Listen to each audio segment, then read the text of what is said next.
waxaa maanta farxadii aniga laba toddobaad ka hor waxaan dhex fadhiyay dhalinyarada maanta halkan iga soo eegaysa ballanqaadkii waqtiga aan sameeyey waxaa ka mid ahaa in Alamsa Stadium hadduu la yidhaaho muddo dhow la dhisi doono maanta waxaa inala jooga madaxweynihii qaranka jamhuuriyadda Soomaaliland oo inoo dhagax dhigaya garoonkeenii Alamsa Stadium dhalinyarada Soomaaliland meel kastay joogtada waxaan ugu bishaaraynayaa gobolada dhammaantoodba hadduu la yidhaaho in garoomada la hagaajin doono lana dhisi doono casriyeyn ballaadanna lagu samayn doono taa baan ugu bishaaraynayaa insha allahu tacaala dhalinyarada Soomaaliland meel kastay joogto garoonkan maanta aan dhisayno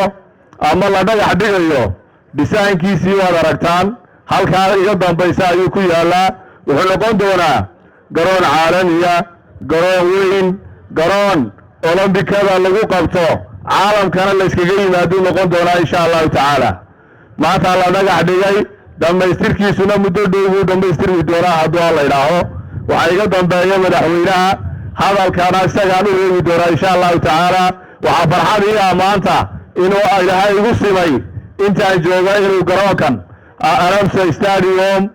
in hawshiisii ay iga dhamaystirantay garoono badan oo Hargeysa oo dhamaystirma iyaguna jira muddada gaaban ee madaxweynaha qaranku uu joogo madaxweynaha qaranku waxaan uga mahad celinayaa sida uu ugu yeelayahay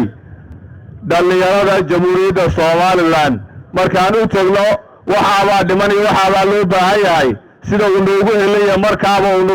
noogu kacayo taa baan uga mahad celinayaa madaxweynaha qaranka jamhuuriyadda Soomaaliland aad iyo aad baad u mahadsantihiin ilaahay waxaan ka rajaynaynaa inuu garoonka inoo dhamaystirmo Soomaaliland guul baan dhammaanteed inoo rajaynaya